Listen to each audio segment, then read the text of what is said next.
subscribe official iNews channel. Dan jangan lupa klik tombol notifikasinya. Kembali di iNews Sore, pemirsa, Menko Polhukam Mahfud MD menilai tudingan rencana Presiden 3 periode tidak memiliki landasan. Mahfud menegaskan masa jabatan Presiden adalah wewenang partai politik dan MPR.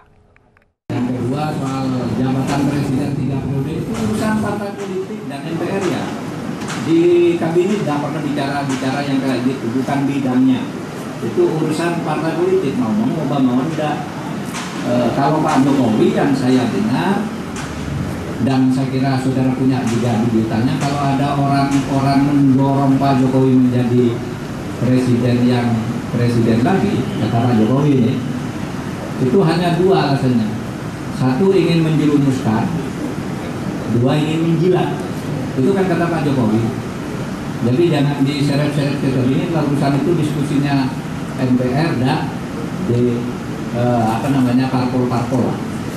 Dan itu haknya, kan asik baca-baca begitu, itu tidak apa-apa. Tetapi kalau pemerintah tidak punya wacana tentang mau 3 kali, mau 4 kali, 5 kali, kita undang-undang dasar yang berlaku sekarang.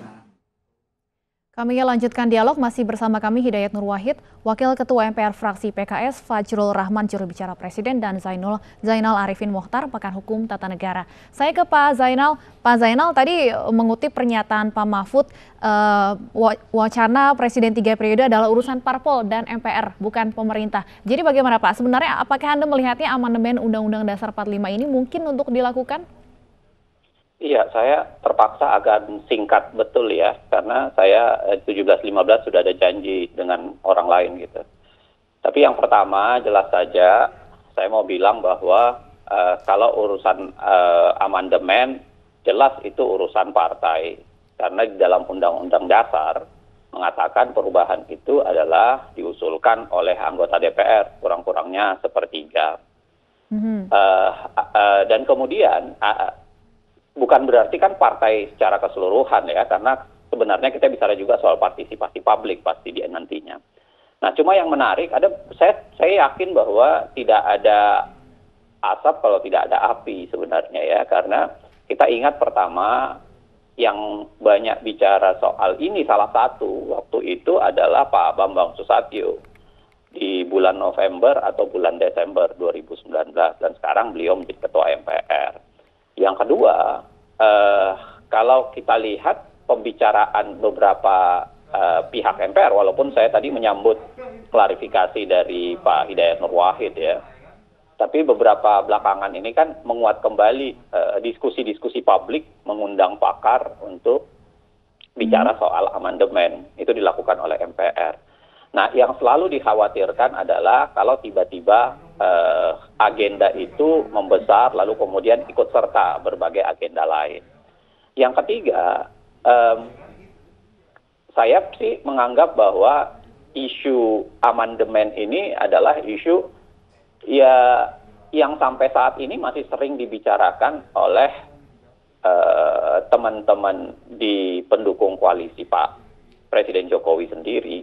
Dan itu barangkali 3 sinyal yang membuat orang menjadi khawatir ya. Saya tidak bicara soal yang dikatakan oleh Pak Amin Rais, tapi sinyal itu membuat teman-teman menjadi khawatir. Padahal sebenarnya harusnya 2 periode itu adalah sesuatu yang sudah fix ya, sudah nggak bisa diganggu gugat, dalam artian begitulah ciri lembaga negara, ciri sistem presidensil di negara-negara lain. Begitu juga walaupun ada varian-varian tentu saja, misalnya ada varian 1 periode atau varian 2 periode lainnya. Nah, yang keempat yang saya mau bilang, ada baiknya kalau kemudian Presiden directly turun tangan ya untuk menyelesaikan ini, karena kalau Presiden mengirimkan kembali sinyal yang jelas, menurut saya akan selesai. Biar bagaimanapun sinyal yang dikirimkan oleh Pak Presiden itu udah hampir 2 tahun yang lalu, 2019 menyatakan itu. Tapi kemudian seiring perjalanan kan sering terjadi perubahan-perubahan. Pak Jokowi sendiri mengatakan tidak akan mengganggu gugat KPK dulu kan. Dia mengatakan yang diperlukan adalah penguatan KPK, tapi di ujungnya tetap dilakukan amandemen Undang-Undang KPK misalnya ya. Yang begitu-begitu itu menurut saya harusnya ada sinyal yang jelas dari Pak Presiden supaya kemudian kemudian berbagai isu ini tidak berkembang menjadi jauh, menjadi terlalu banyak dibicarakan oleh publik dan bisa kontraproduktif. Baik, kita akan langsung tanyakan kepada juru bicara Presiden di sini, Pak Fajrul. Harus Presiden sendiri nih yang turun tangan untuk bisa memadamkan wacana-wacana atau isu-isu yang bermunculan ini. Sebenarnya sudah cukup ya apa yang sudah disampaikan oleh Presiden. Tapi kan sudah hampir 2 tahun yang lalu, Bang Fajrul. Dan sampai hari ini Presiden tetap setia, tetap memegang teguh apa yang beliau nyatakan, karena itu merupakan sumpah Presiden. Dinyatakan bahkan demi Allah kok. Demi Allah saya bersumpah akan memenuhi kewajiban Presiden Republik Indonesia dengan sebaik-baiknya dan seadil-adilnya memegang undang-undang dasar. Jadi tapi pernyataan ini kan sudah hampir 2 tahun yang lalu, Pak Fajrul. Mungkin dalam waktu dekat akan dinyatakan lagi? Tidak dong, tidak. Kalaupun Presiden akan menyatakan, itu haknya Presiden. Tetapi kita tetap berpegang ketika beliau pada tanggal 20 Oktober 2019 mengangkat sumpah di atas Al-Quran. Beliau mengatakan demi Allah, memegang teguh undang-undang dasar. Dan apa isi undang-undang dasar itu? Ya termasuk pasal 7 tadi, yaitu menjadi presiden selama 2 periode. Jadi saya pikir, kalaupun ada pernyataan yang berikutnya yang sudah disampaikan pada 2 Desember 2019, kalaupun ada nanti, itu merupakan hak dari Presiden. Tapi kalau saya tetap mengatakan bahwa Presiden sudah menyatakannya bersumpah demi Allah di atas Al-Quran, memegang teguh undang-undang dasar. Baik, saya kembali ke Pak Hidayat. Pak Hidayat, kalau tadi disampaikan oleh Pak Zainal, kecurigaan ini muncul karena isu amandemen Undang-Undang Dasar yang terus bergulir. Benarkah demikian? Walaupun kita tidak bicara secara spesifik terkait dengan perubahan masa jabatan, benarkah bahwa isu amandemen Undang-Undang ini memang masih ada? Ya, pertama namanya kekhawatiran dan kemudian opini di alam demokrasi kan memang sesuatu yang tidak bisa dilarang ya. Tapi sangat baik bila kekhawatiran itu dijawab, maka saya bisa mengerti kalau Pak Zainal Arifin Mohtar tadi meminta agar Pak Jokowi menegaskan kembali tentang sikap beliau dan dengan cara itu sudah akan selesai. Tapi kalau tadi Mas Fajrul Rahman menyatakan bahwa sudah cukup karena itu bersumpah di bawah Al-Quran dan kemudian itu adalah bagian dari melaksanakan Undang-Undang Dasar, yaitu bagian daripada yang akan dicatat oleh publik dan mudah-mudahan akan demikian. Adapun tentang perubahan Undang-Undang Dasar, saya sedikit mengkoreksi Mas Zainal Arifin Mohtar yang syaratnya adalah bukan sepertiga anggota DPR, tapi sepertiga anggota MPR, itu ketentuan pasal 37 ayat 1. Dan bahwa ada pembahasan tentang amandemen, memang ada di MPR itu ada namanya Badan Pengkajian. Memang mengkaji tentang kemungkinan perubahan terhadap pasal yang mengkaitkan dengan dulu namanya GBHN. Mengapa itu dikaji? Karena ada rekomendasi dari MPR pada periode Pak Taufik Kemas, kemudian berlanjut pada periode Pak Zulkifli Hasan, dan kemudian berlanjut pada periode sekarang untuk mengkaji tentang masalah GBHN ini. Jadi hanya itu saja yang dikaji dan tidak ada yang lain-lainnya. Jadi kalau kemudian tadi disebutkan bahwa nanti jangan-jangan akan ada agenda yang dompleng, itu tidak mungkin. Itu mendompleng itu bisa terjadi kalau merujuk pada pasal 37 Undang-Undang Dasar sebelum perubahan. Karena di sana tidak ada perincian terkait dengan syarat dan mekanisme perubahan terhadap Undang-Undang Dasar.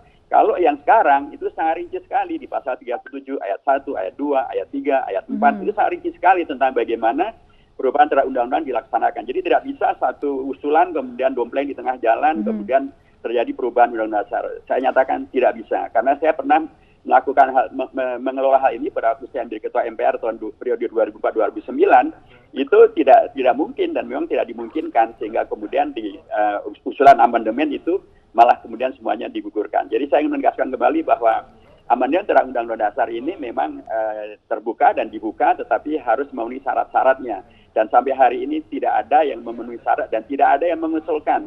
Jadi di MPR saya tegaskan kembali, baik, kalau tadi Pak Bamsud memang pada November pernah nyebut tentang masalah amandemen terkait dengan masa jabatan presiden. Tapi saya harus tegaskan bahwa itu bukan pernyataan beliau, karena saya ada di samping beliau pada waktu itu. Itu adalah beliau menukil ada wacana di publik, karena waktu itu waktu beliau menjadi ketua MJPR memang ada tokoh yang mendatangi beliau untuk mengusulkan agar masa jabatan presiden itu ada sekali 8 tahun, ada sekali 7 tahun, ada 2 kali. itu beliau sampaikan menukil dari orang lain, jadi bukan pernyataan beliau. Tetapi kemudian itu dikoreksi, diberikan masukan yang kritis oleh Ketua PBNU dan intinya mereka menolak.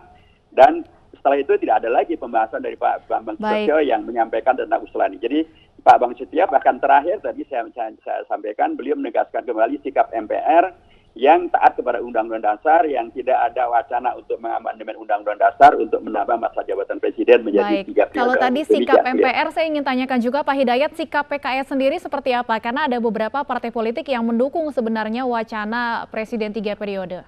Partai politik apa yang mendukung? Setahu saya tidak ada. Dari PKS sendiri seperti apa sikapnya, Pak Hidayat? Kalau kami sejak November 2019, kemudian sekarang ketika wacana ini dimunculkan, kami tegas menyampaikan kita tidak setuju perubahan Undang-Undang Dasar hanya untuk menambah masa jabatan Presiden. Kita tidak setuju masa jabatan Presiden menjadi 3 periode karena itu tidak sesuai dengan reformasi, semangat reformasi.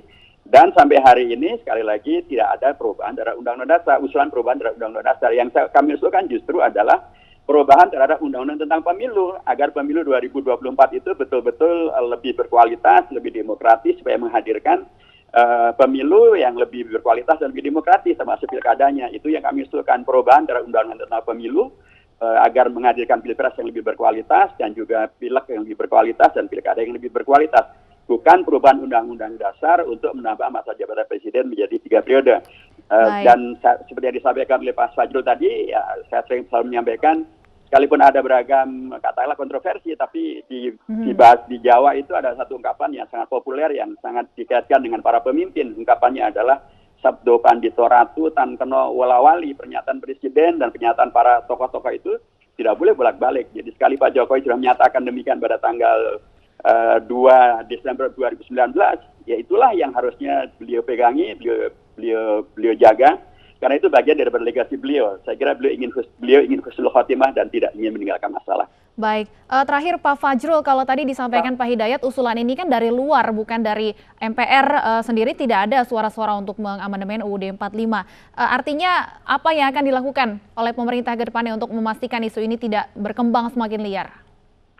Saya pikir sudah cukup ya apa yang dinyatakan oleh Presiden Joko Widodo pada tanggal 2 Desember 2019 yang lalu, bahwa beliau tidak setuju dengan adanya perpanjangan masa jabatan sampai 3 periode, dan di dalam diskusi dengan saya, beliau mengatakan kita setia pada 3 hal itu, yaitu pasal 7 tentang masa jabatan Presiden 2 kali, pemilihan Presiden secara langsung, dan pilkada secara langsung. Dan tentu sekali lagi saya harus mengingatkan, sumpah beliau di depan MPR RI 20 Oktober 2019 itu di atas Al-Quran dan demi Allah akan memegang teguh Undang-Undang Dasar 1945, di mana masa jabatan dua periode itu adalah masterpiece dari perjuangan reformasi dan perjuangan demokrasi kita. Saya pikir clear apa yang disampaikan oleh Presiden Joko Widodo. Baik, terima kasih Pak Fajrul dan Pak Hidayat Nur Wahid sudah bergabung bersama kami di AINews Sore.